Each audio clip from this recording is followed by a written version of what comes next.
Bien, hoy estamos presentando tal vez uno de los últimos temas que tiene que ver con las capacidades físicas, dado que vamos a estar tratando la flexibilidad, luego de haber visto las otras tres, es decir, resistencia, fuerza y velocidad. Estaríamos entonces hablando de una capacidad que tiene una particularidad muy singular. Vamos primeramente a tratar algunos de los conceptos o los elementos que vamos a ver, y dentro de ello vamos a ver en el día de hoy conceptos y particularidades de la flexibilidad, las generalidades acerca de algunos aspectos que son esenciales para su trabajo, y tal vez en otro momento estaríamos hablando entonces de los tipos de flexibilidad y los métodos fundamentales para su entrenamiento y desarrollo. Primero tendríamos que respondernos esta pregunta, porque muchas veces sin darnos cuenta en las sesiones de trabajo utilizamos de manera indistinta el trabajo de la flexibilidad y el estiramiento, y muchas veces los confundimos y no es tal vez el objetivo adecuado el que se desarrolla en algunas sesiones de entrenamiento. ¿Qué cosa es la flexibilidad y qué cosa es el estiramiento? Bueno, vamos a ver posteriormente cada uno de ellos. Lo que sí debe estar claro es que son elementos diferentes. No es lo mismo alcanzar en determinado momento un estado de predisposición que tal vez se pueda entender con el estiramiento muscular, y que aun cuando puede ser tal vez criticado, ayuda en algunos momentos a la recuperación muscular después de un trabajo físico, y otra cosa es alcanzar la flexibilidad como capacidad física. Veríamos prácticamente primero los conceptos que nos van a ayudar a dilucidar qué cosa es uno y otro de estos dos elementos que trabajamos en nuestra sesión de entrenamiento. Primero, hay que entender que el estiramiento muscular es la deformación producida por una fuerza desde fuera del músculo que ocasiona su aumento en longitud. Es decir, es elongar la musculatura buscando que se desarrolle la máxima posibilidad que tiene el músculo desde las estructuras contráctiles de él. Es decir, si se elonga el músculo, pues las dos estructuras que componen la miofibrilla, es decir, la actina y la miosina, estarían en mejores condiciones de provocar contracciones musculares. Mientras más elongado esté esa miofibrilla, pues más condiciones tendrá desde el punto de vista mecánico para que sea acortada. Una miofibrilla que se encuentre desde un punto de vista, veremos más adelante cuáles son algunos de los factores mecánicos que ayudan en esta acción, pero si la miofibrilla se encuentra acortada, pues por supuesto también se verán limitadas las posibilidades de contracción muscular. De ahí que cuando se habla de estiramiento muscular, nunca o muy difícilmente se podrá entender que existe el término de flexibilidad. Flexibilidad, propiamente hablando, conceptualmente, es la capacidad de tener la mayor amplitud posible. Y es entonces que ocurre que aun cuando exista la elongación muscular, porque por supuesto para que exista una mayor amplitud posible, debe como condición básica estar pasando porque exista una elongación de la musculatura implicada. Pero este elemento que es la flexibilidad agrupa no solamente el plano de la musculatura, es decir, la estructura del músculo, sino que tiene que ver con todo lo que implica la articulación, es decir, es el sistema osteomioarticular, es decir, el sistema de la articulación que agrupa el músculo, los ligamentos y tendones y, por supuesto, la articulación que está compuesta, por supuesto, además por las estructuras óseas que tienen que ver en las determinadas articulaciones, ya sea de una característica u otra, que lo vamos a ver un tanto más adelante, pero podemos decir que pueden ser móviles, semimóviles o inmóviles. Básicamente, la flexibilidad va a buscar ese elemento como condición indispensable. Máxima posibilidad de movimiento articular. Teniendo en cuenta esto, vamos a ver estos dos elementos que tienen que ver con la flexibilidad y que son las esencialidades que las diferencia del resto de las capacidades físicas.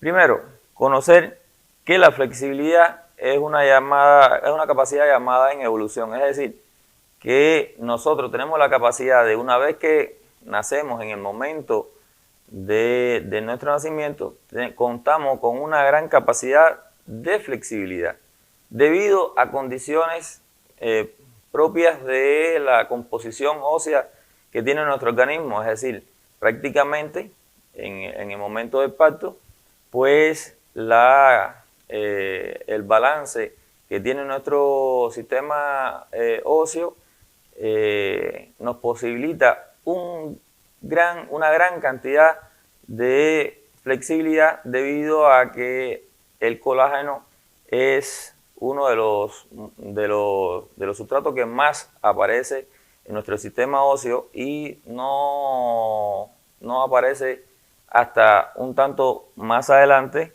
la dureza necesaria en todas las articulaciones y el sistema óseo, de manera tal que con el paso del tiempo va generándose un cierre de las articulaciones, si se puede decir de esa manera, para hacerme entender de manera más eficiente.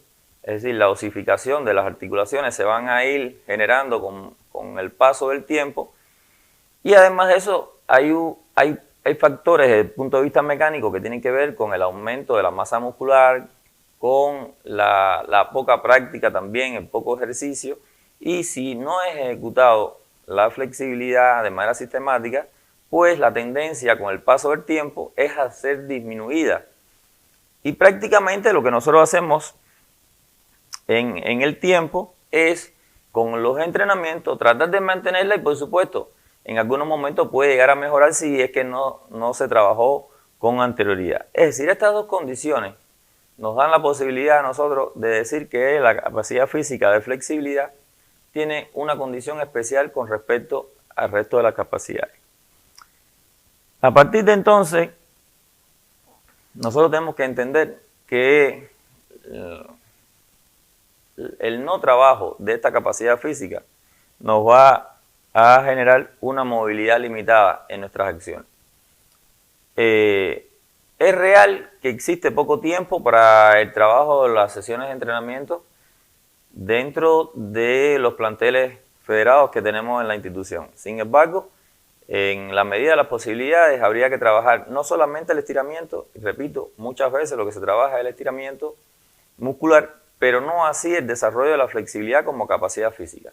Y tenemos que tener en cuenta que una movilidad limitada ocasiona estos elementos, es decir, disminuye la amplitud de nuestros segmentos corporales, y esto a su vez nos va a restar potencia de los movimientos, nos va a restar efectividad técnica, nos va a restar efectividad desde el punto de vista de opciones que podemos ejecutar. Y estoy pensando ahora más en los deportes variables, en los deportes de juego deportivo, por poner uno de los ejemplos, que si la acción está limitada por la movilidad que tenga nuestro segmento corporal, pues somos más predecibles porque tenemos menores opciones de ejecutar un movimiento técnico cualquiera sea.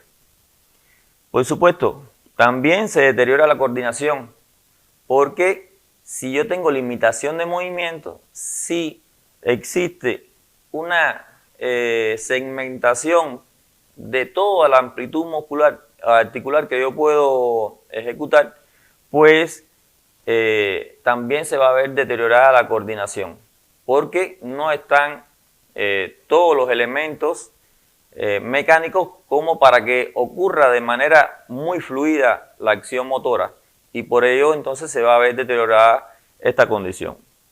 Facilita y predispone a lesiones en músculo de manera, es decir, en el tejido tendinoso y muscular.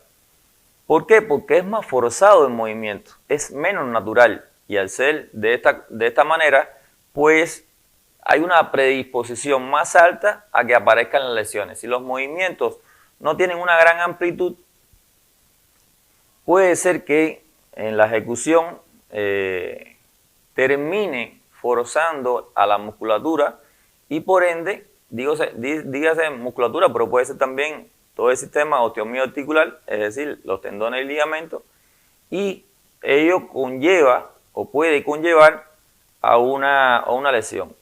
Y esto puede traducirse ahora, tal vez, que en los deportes cíclicos, por decir algo, si la amplitud es limitada, si existe entonces una falta de coordinación, pues los ciclos se hacen más cortos, y, por poner un ejemplo cualquiera, en natación, donde, como todos conocemos, los deportes cíclicos, la frecuencia y longitud del ciclo es la que va a determinar la velocidad de traslación, pues cuando se hace más corto el ciclo, necesariamente hay que aumentar la frecuencia para generar una mejora en la velocidad de ejecución. Y al tener que ejecutar mayor frecuencia de movimiento, pues esa articulación, en este caso que estamos hablando de la natación, donde se trabaja con la cintura escapular, pues entonces hay una exigencia mayor en la articulación, porque tiene que ejecutar mayor cantidad de ciclos. Y en ese caso puede llegar que por fatiga aparezcan esas lesiones, es decir, por sobreuso de la articulación. Y cuando estoy hablando de la natación, estoy hablando de cualquier otra actividad deportiva. Hay un deterioro de la calidad de los movimientos que impide perfeccionar las técnicas deportivas. Es un tanto englobar lo que hemos comentado. Es decir, de alguna manera, cada uno de estos elementos impiden el desarrollo de una eficiencia desde el punto de vista mecánico, y por ende se va a ver afectada la técnica deportiva. Ahora, ¿qué determina la amplitud del movimiento? ¿Qué es lo que provoca de alguna manera? ¿Cuáles son los factores de qué depende que haya una correcta amplitud del movimiento? Estos son algunos, tal vez no todos, pero son algunos. La edad es uno de ellos. Ya habíamos comentado que la capacidad física flexibilidad es una capacidad evolutiva, es decir, nacemos con una excelente posibilidad de flexibilidad, todos los seres humanos, y a partir de ese momento, si no se trabaja de manera sistemática, si no se trabaja de manera organizada desde el punto de vista metodológico, pues lo que hace o lo que genera en el organismo es una pérdida de esta condición física. Mientras más edad tenga el sujeto, es inversamente proporcional a la flexibilidad que pueda estar desarrollándose en ese organismo. Es decir, los sujetos generalmente deben trabajar con bastante ciclicidad en la acción de la flexibilidad, la capacidad física, para ir manteniéndola en el tiempo. Ya no para desarrollarla, porque nunca vamos a tener una posibilidad tal como en el momento de nuestro nacimiento. El sexo.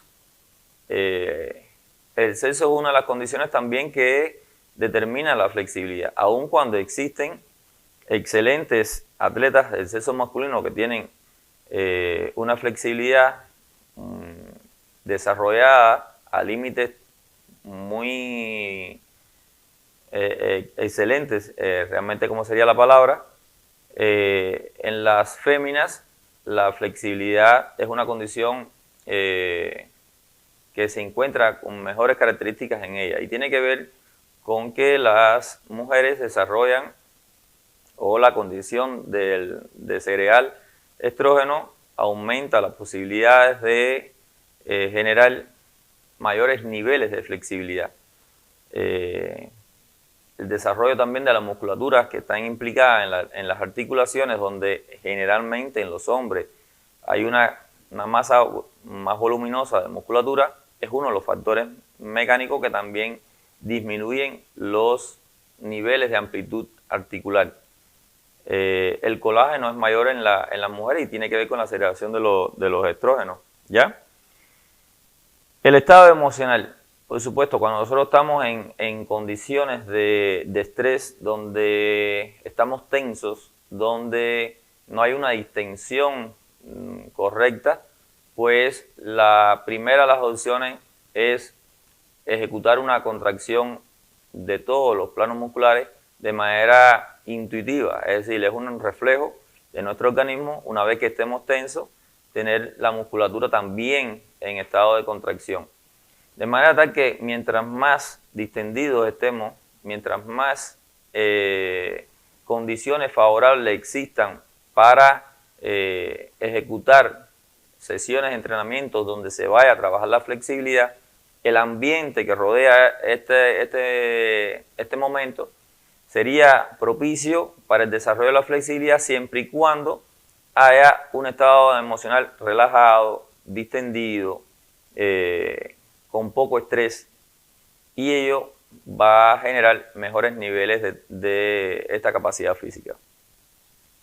La hora del día es un factor exógeno, es un factor que pudiera estar incidiendo siempre y cuando no existan las condiciones artificiales para atenuar estos procesos. Es decir, si cuando nosotros hacemos un estudio del ciclo circadiano al cual estamos sometidos todos los seres vivos en nuestro planeta, pero existen condiciones en el día donde son propicios el trabajo de la flexibilidad. Es decir, se dice que aproximadamente entre las 10 y las 12 del día, donde ha aumentado la temperatura del día, donde hemos perdido ya el tiempo del sueño, de habernos levantado, donde existe una inmovilidad, entre comillas, bastante extendida en el tiempo por la propia posición que alcanzamos luego de 7 o 8 horas de sueño,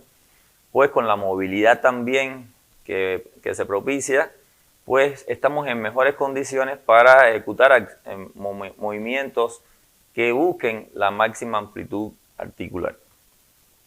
La temperatura, no solamente la temperatura del día, ya habíamos hablado de que la temperatura entre las 10 y las 12 generalmente aumenta en el día, sino que la temperatura del ambiente, porque habíamos comentado que se puede desde el punto de vista artificial mejorar la temperatura, y por condiciones físicas nosotros conocemos que cuando aumenta la temperatura pues hay un mayor movimiento de todas las estructuras físicas, es decir, las moléculas tienen un mayor movimiento, y al haber un mayor movimiento hay una menor densidad. Al haber una menor densidad, pues por supuesto las condiciones del músculo, la articulación, y dentro de la articulación el líquido sinovial, que es el que permite que exista una lubricación de la articulación, de los ligamentos, que también son parte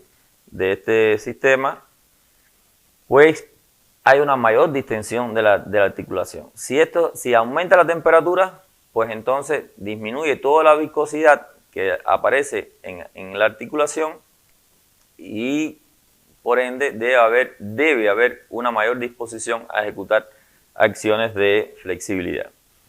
Y la composición corporal es otro de los elementos. Ya habíamos comentado algo de esto cuando hablábamos de la diferencia entre los sexos.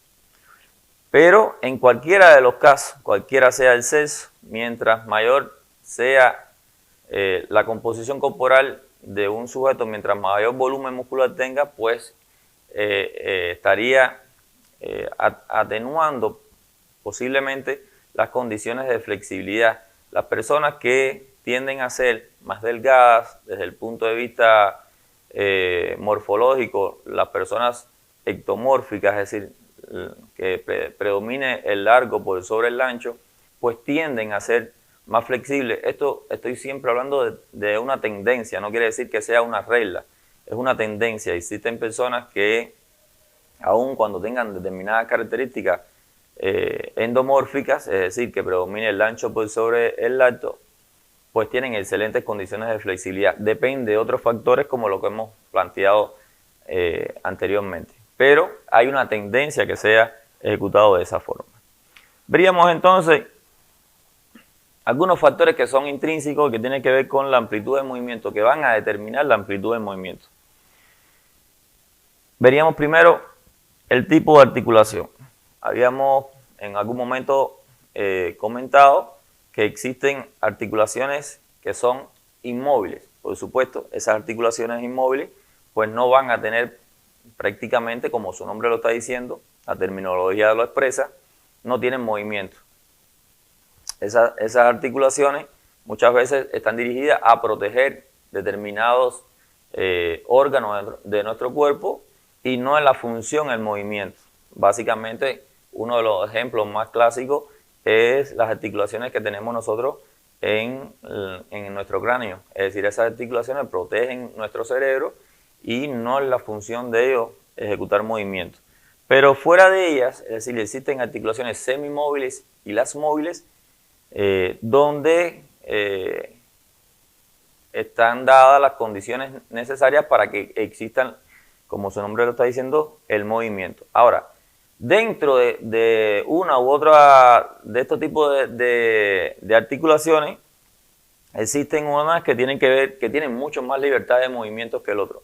En nuestro cuerpo, las articulaciones que tienen mayor cantidad de grado de libertad son las articulaciones de los hombros, la cintura escapular y de nuestras caderas. Prácticamente de ello depende la movilidad de la articulación. Es decir, la articulación, mientras más grado de libertad tenga, pues por supuesto más amplitud de movimiento es la que va a generar. No es lo mismo, por ejemplo, la articulación de la cadera, donde es una articulación totalmente cerrada, donde la cápsula articular reviste toda la cabeza del hueso, que la articulación de la cintura escapular, donde prácticamente es una articulación abierta y hay mayor libertad de movimiento, aun cuando ambas tengan la condición de ser un tipo de articulación móvil y con mucho grado de libertad. Según las características de la musculatura implicada. Bueno, también depende, como estamos hablando de que la flexibilidad depende de todo el sistema osteomioarticular, pues mientras mayor sean el volumen de músculo que está cubriendo o está alrededor de esta articulación, pues atenta contra los movimientos que puede ejecutar esta articulación. Los músculos, por su volumen, pueden ser en algún momento limitantes del movimiento. Los factores de tipo nervioso, factores que son un tanto,